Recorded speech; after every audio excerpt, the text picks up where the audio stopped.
If you grew up in the 80s and 90s like me, then you've probably been conditioned to believe that fat is bad. And honestly, I think that can be a hard bias to overcome. Because for years, we were told that fat was bad for us, that it clogged our arteries and made us gain weight, and it was the root cause of all our health problems. And as a result, food manufacturers went out of their way to create low fat and fat free versions of all of our favorite foods, and we all went along with it, believing that we were making healthier choices. But here's the thing. Turns out that was all a bunch of nonsense. In fact, if you've been listening to this podcast for any amount of time, then you've probably heard me talk once or twice about why fat is actually good for you. You've heard me talk about how it's our body's preferred source of fuel, and it's what helps to metabolize and stabilize your hormones, and how eating more healthy fats and fewer processed carbohydrates can help you lose weight and improve your overall health in so many ways. But if that's true, then which fats are good for you? How do you know which ones to include in your diet and which ones to avoid? And how do you know which fats are actually going to help you balance your hormones the way that you need them to? Well, that's exactly what we're going to be diving into in today's episode. The ultimate guide to hormone-friendly healthy fats and what you need to know about how they affect your health.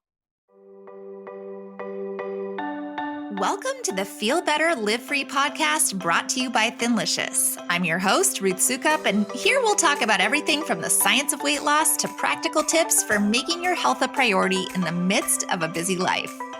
It's a little bit nerdy, a little bit funny, and a little bit revolutionary. So buckle up, friend, because it's about to get real.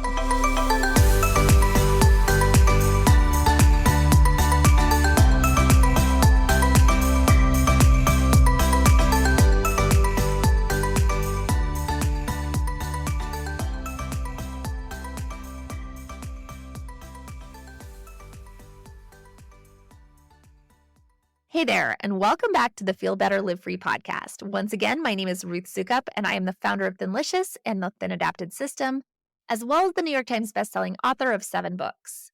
And I am also a woman on a mission to help you take control of your health and your weight in order to create true freedom in your life. The freedom that comes from looking and feeling your absolute best. Because I understand exactly what it is like to not feel that freedom, to struggle with losing weight and with getting healthy. I know what it's like to feel uncomfortable in your own skin and to feel like you've lost your confidence and to be embarrassed to look in the mirror or have your picture taken or to just start saying no to things that you used to enjoy because you don't feel your best. Because I struggled with all of that for a very long time, literally for years. I got to a point in my life where I felt like I was never going to get a handle on it. And it wasn't until I finally decided to do things differently that things started to change for me. I started doing a ton of research into the science of weight loss and learning about all the things that cause us to gain weight and store fat and the role of hormones. And I started to realize that basically everything that we've all been told about how to lose weight and what's healthy and what's not is a big fat lie. A lie that's been made up by big food and big pharma and spread by the media and the medical industry that are totally under their control. And it makes me sick, honestly, especially when I think about how I struggled so long for no reason. And it makes me really mad too, especially when I think about how many other women are struggling with the exact same thing. And that's why I am so freaking passionate about this and why it's my mission to help women get healthy. It's why I started Thinlicious and why I created the Thin Adapted System, because now I know there's a better way. And if you're new, you might not know yet that our Thin Adapted System is not a diet. It is a lifestyle. It is about changing your diet to get healthy, then understanding how the food that you eat affects your body and your health so that you can make that transformation permanent. And if you want to learn more about how our program actually works and how we might be able to help you transform your health, then after you finish listening to this episode, you should go and download my free guide. It's called Flip the Switch, and it will help you understand so much more about why it feels like your metabolism has stopped working and what you can actually do about it. It's really good and it's really helpful. And again, it's free. So to get access, just go to thinlicious.com/guide. Again, that URL is thinlicious.com/guide. Because I'm a huge believer in the power of healthy eating to transform your life. Understanding the science behind it, what happens to our bodies when we eat, that's what helped me lose 40 pounds and keep it off. And ultimately, that's what led me here, right? To this podcast, to creating Thinlicious. And honestly, the kind of eating that we advocate for here It's pretty simple. It's not that complicated. Avoid sugar and processed crap. Eat more healthy fat. Eat more whole foods and nutrient-dense protein, right? But just because it's so simple doesn't mean that people don't still get confused, especially because a lot of what we advocate for here goes against everything that we've been told for so long. It's basically a process of having to unlearn everything we've ever been told about nutrition growing up in the 80s and 90s, and then re-educate ourselves about what's actually healthy and what's not. And in the process, it can be a little confusing. And that's why I thought it would be super helpful in this episode to actually just break it all down for you, right? Last week, we talked about the science of weight loss, especially for women over 40. And this week, I wanted to just talk about in simple terms exactly what we mean when we talk about healthy fats and how you can easily incorporate more of them into your diet while still avoiding the ones that aren't so good for you. Because the reality is there's a lot of conflicting information out there. And sometimes what you hear or read can be confusing or misleading. And if you don't really understand the science behind it all, it's hard to know what to believe. So let's just start with the basics. Why are healthy fats, well, healthy? Well, first and foremost, it's important to understand that fat is not the enemy. In fact, fat is essential to our health. It plays such a vital role in almost every single function in our body, right? From maintaining healthy skin and hair to insulating our organs and helping to regulate our hormones. Not only that, fat is also our body's preferred source of fuel. Did you know? This is a fun fact here. Did you know that your body can go days or even weeks without food, but it can only go a few hours without fat? That's because we need fat for energy. And in order to properly absorb the vitamins and minerals that we need to survive, right, we have to have fat. But here's the problem. Most people are not getting enough healthy fat in their diet. In fact, for the last 50 to 75 years, the average American has been eating more carbohydrates and less fat than ever before, and our health has seriously suffered as a result. Because as we've been eating less fat, we've basically been replacing it with highly processed, high carbohydrate foods that are loaded with sugar, and unhealthy fat substitutes like hydrogenated oils and trans fats. And those are actually the fats that you have to be worried about, right? Not the healthy ones like olive oil and avocados and fatty fish, but the highly processed ones that come from vegetable oils and margarines and all the packaged and processed foods that make up so much of the standard American diet. Because the reality is that not all fats are created equal. And in fact, there are three main types of fat that you need to be aware of: monounsaturated fats, polyunsaturated fats, and saturated fats. And each of these fats has a different effect on our bodies, and not all of them are healthy in large quantities. So let's talk a little bit about each type of fat and what you need to know. First up, monounsaturated fats. So monounsaturated fats are liquid at room temperature, but they start to solidify when refrigerated. They are found in a variety of foods and oils, including olive oil, avocados, nuts like almonds, cashews, and peanuts, and seeds like pumpkin and sesame seeds. Monounsaturated fats are typically considered a healthy fat because they can help lower your LDL cholesterol levels, the so-called bad cholesterol that can build up in your arteries and lead to heart disease, although I have a lot of thoughts about cholesterol. If you want to hear some of those thoughts, go and listen to my episode that's specifically about cholesterol. But these monounsaturated fats are also a very good source of the antioxidant vitamin E, which has been linked to a lower risk of heart disease and a lower risk of certain types of cancer. So overall, monounsaturated fats are good, right? They're a great choice for cooking and for adding flavors to your meals. They're an important part of a healthy diet. Just be sure when you're choosing your monounsaturated fats to choose the highest quality oils and fats that you can afford, because not all olive oils are created equal. There's like a big controversy in the olive oil industry. If you've ever read about it, it's fascinating. But you want to look for extra virgin olive oil, which is less processed, right? That's the best kind to use for salad dressings and low heat cooking. You might want to use just a regular olive oil for higher heat cooking because it's better at high temperatures. But you want to make sure when you're getting the olive oil that you're making sure that you're avoiding any cheap olive oil that's been blended with cheaper vegetable oils, right? You'll see a huge price variety when you go to the grocery store and look at olive oils. There's a huge price variety, and a lot of that happens because some of these mass manufacturers are cheating the system, and they're mixing their olive oil with cheaper blends of oils, which are not healthy fats. So be careful about that. Okay, so that's monounsaturated fats. Next up, let's talk about polyunsaturated fats. So, like monounsaturated fats, polyunsaturated fats are also liquid at room temperature and start to solidify when refrigerated. And they are found in a variety of plant-based oils, as well as in some animals, specifically fatty fish and seafood, sometimes in egg yolks and nuts and some nuts and seeds, right?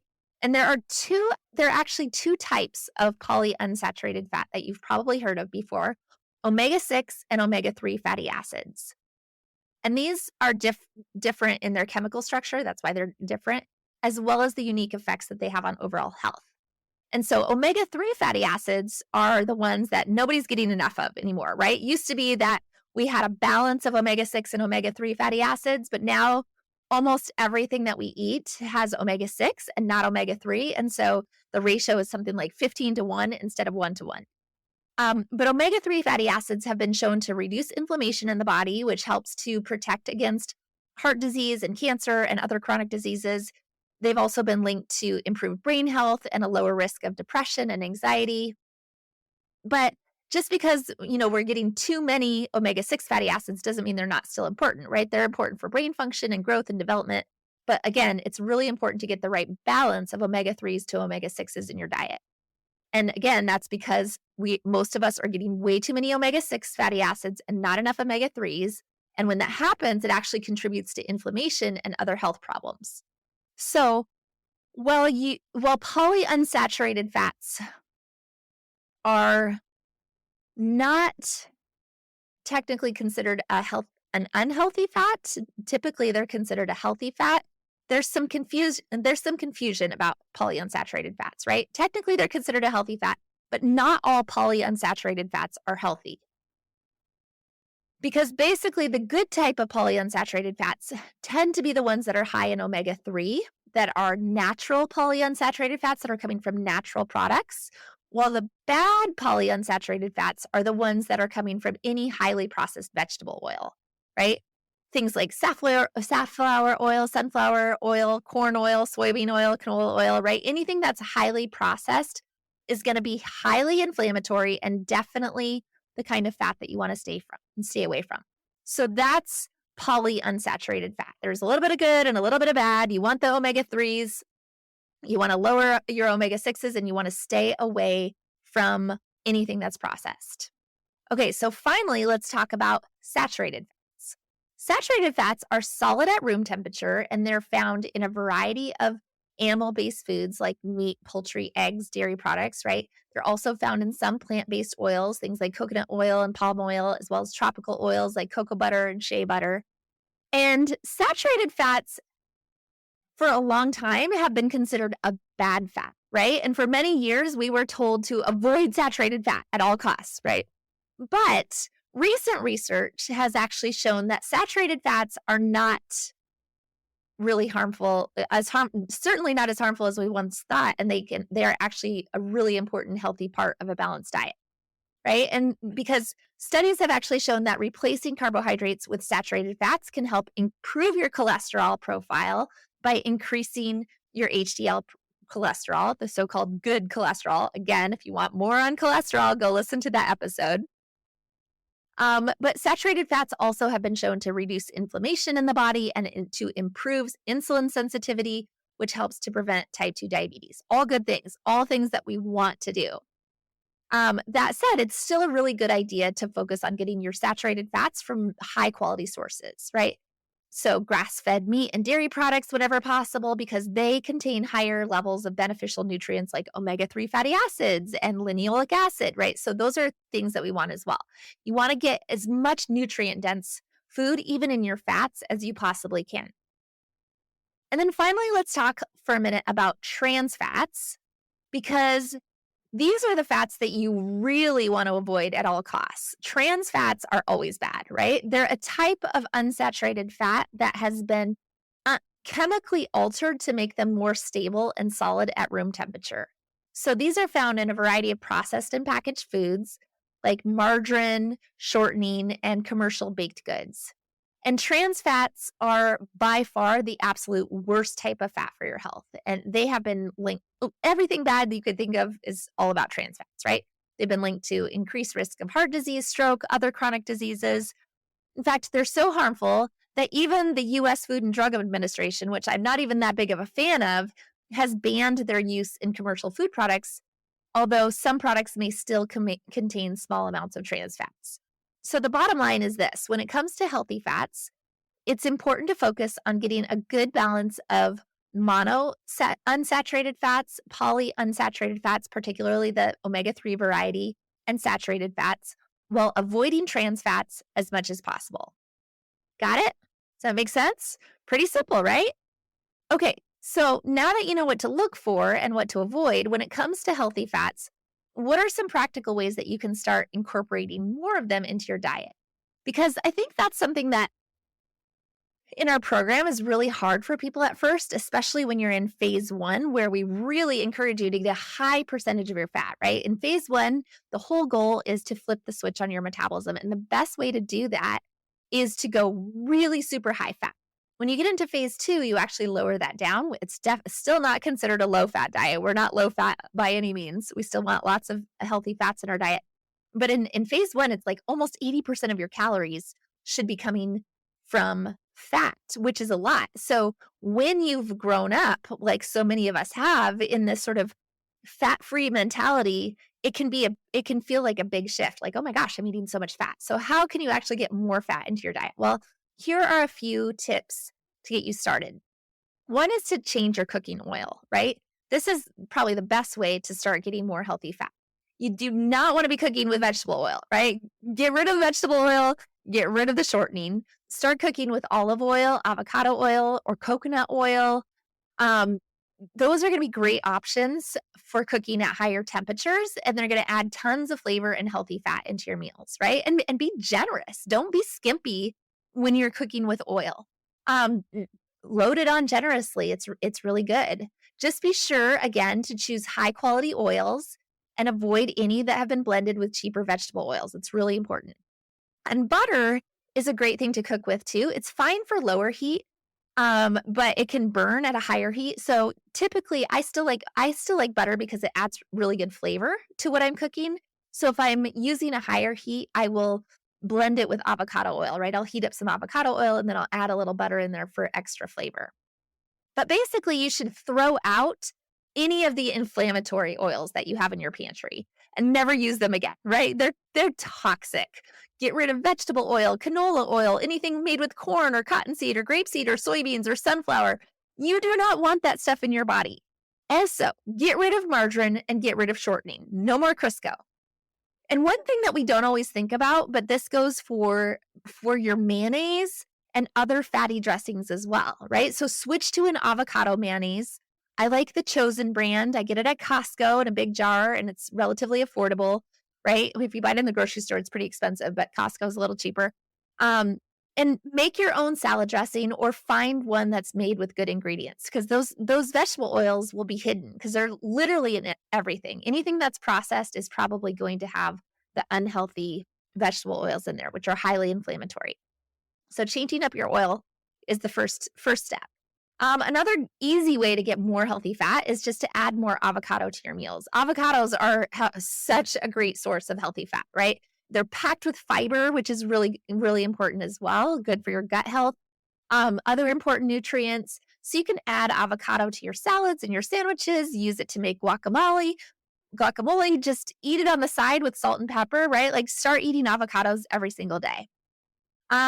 Also, eat more fatty fish, right? Fatty fish like salmon, mackerel, sardines, even tuna. It's not only delicious, but it's also packed with omega-3 fatty acids and important nutrients. And we want more omega-3, where none of us are getting enough omega-3 in our body.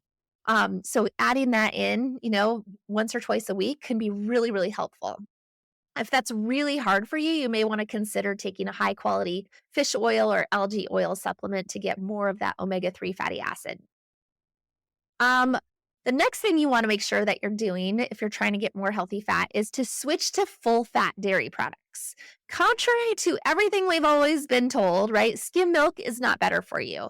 So, whenever possible, use heavy cream instead of milk and always choose the highest fat version of all your other dairy products. Things like milk or cottage cheese or yogurt, right? There's usually like a skim version and a full fat version. Always go for the full fat. And be sure again to choose the highest quality products that you can get, right? Sometimes you might want to opt for organic, grass-fed whenever possible, because again, that's going to have more nutrients. It's going to have less crap in there. It's just going to be better. Next, when it comes to meat, you want to not be afraid to choose the fattier cuts. And I think, again, we're so ingrained that we need to go with lean proteins, but actually it's great to have fatty proteins, right? If you're going to have a steak, choose a ribeye instead of a sirloin or a filet, which are very lean. Eat your chicken with the skin on, or choose the darker meat. As I mentioned earlier, grass-fed meat and dairy products contain higher levels of beneficial fatty acids like omega-3 and linoleic acid. And choosing fattier cuts of meat can actually help you stay fuller longer and prevent overeating. That said, if you do choose a leaner cut of meat, say just skinless chicken breasts, right? We eat those all the time, right? Or pork chops or leaner cuts of beef. Be sure to cook it with plenty of healthy fat or add a sauce that's made with healthy fats. Every weekend I try to grill up a bunch of chicken breasts because we use it for all sorts of stuff. But man, I load that up. Before I cook it, I load it up with olive oil to make sure that I'm like getting as much extra fat on there as possible. Makes it delicious. And then finally, a great way to get more healthy fat in your diet is to add in some MCT oil where you can. MCT stands for medium chain triglycerides, and which is a type of healthy fat that's found in coconut oil and certain other foods like sheep cheese, goat cheese, right? You can add MCT oil to your coffee or tea. If you're really struggling to get enough fat, especially if you're in phase 1 of our program, doing a fat coffee can actually be a great way to get extra fat. And sometimes I find that people love it so much and then they get to phase 2 and they don't really want to cut that out. Because it is surprisingly delicious to put butter and MCT oil in your coffee with some heavy cream and blend it up with a little cinnamon on top. You'd be surprised at how delicious that can be. But that is one way to get a little extra fat if you're struggling with it. You can also drizzle a little MCT oil over your food or your salad before eating. Just one thing to keep in mind, though, for some people, too much MCT oil can cause some gastrointestinal issues. Sometimes you have to build up to it a little bit. So start slowly. Don't take a whole tablespoon of it. Start with like a teaspoon, see how your body reacts to it, and then build up. So to wrap it all up, the key to a healthy diet that includes plenty of healthy fats is really all about balance. Focus on getting a good mix of monounsaturated fats, polyunsaturated fats, and saturated fats while avoiding trans fats as much as possible. Don't be afraid to enjoy plenty of healthy whole food sources of fat, right? If it comes from whole food, the way that God made it, things like olive oil, avocados, nuts and seeds, fatty fish, meat, dairy, right? If it's a whole food, it's probably a healthy fat. So there you have it, the ultimate guide to healthy fats. I hope this was helpful and practical, and maybe that encourages you to make a few shifts to get more of these delicious and beneficial fats into your diet. Of course, if you're looking for even more information about how to get started with a healthy eating plan that works for weight loss, then I would love to invite you to download our free guide. Once again, it's called Flip the Switch. It's such a great resource, and you can get it at thinlicious.com/guide. Once again, that URL is thinlicious.com/guide. All right, guys, that's all I have for this episode. I will be back soon with another one, but until then, here's to making this a healthy, fat-filled week.